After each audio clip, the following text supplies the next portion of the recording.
Hi hello నమస్తే. నేను మీ positive review with Prem. నేను వీకెండ్ కదా అని మిరాయ్ మూవీకి నా ఫ్యామిలీతో వెళ్ళానండి. మూవీ నాకు చాలా బాగా అంటే చాలా బాగా నచ్చింది. ఎందుకంటే మూవీ చిన్న పిల్లల నుంచి పెద్దవాళ్ళ వరకు ప్రతి ఒక్కరు చూడాల్సిన మూవీ. ఎందుకంటే ఇది ఒక అడ్వెంచర్ మూవీ.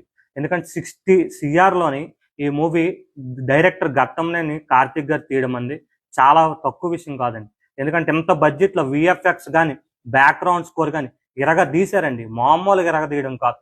మన మూవీ హాల్‌లో ఉన్న ప్రతి సెకండ్ కూడా మనం ఎంజాయ్ చేస్తాం.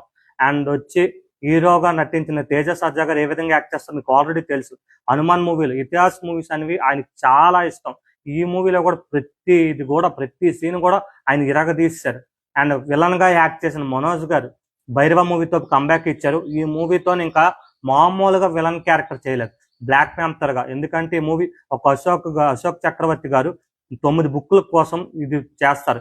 ఈ మూవీ ఆ 9 బుక్కులు ఎవరి చేతికైతే వెళ్తారో ఆయన దేశానికే ఈ ప్రపంచానికే దేవుడు అవుతాడని దానికోసం తను ప్రయత్నిస్తాడు. తను అడ్డుకోవడమే ఈ కథ. ఏ విధంగా మన ఈ 'తేజ సజ్జా' గారు అడ్డుకుంటారో అదే కథ.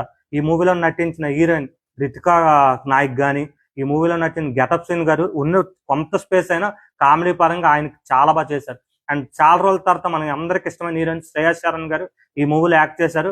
మంచి క్యారెక్టర్ ఎంచుకున్నారు. మంచి క్యారెక్టర్. మూవీలో బెస్ట్ క్యారెక్టర్ ఆవిడ ఎంచుకున్నారు. ఈ మూవీ పరంగా చెప్పాలంటే ప్రతి ఒక్క సీను ప్రతి స్టార్టింగ్ నుంచి ఎండింగ్ వరకు ప్రతిది కూడా మనం ఏంటి అవుతుందనే ఒక ఇంట్రెస్టింగ్ గానే చూస్తాం. Can please go and watch in theatres.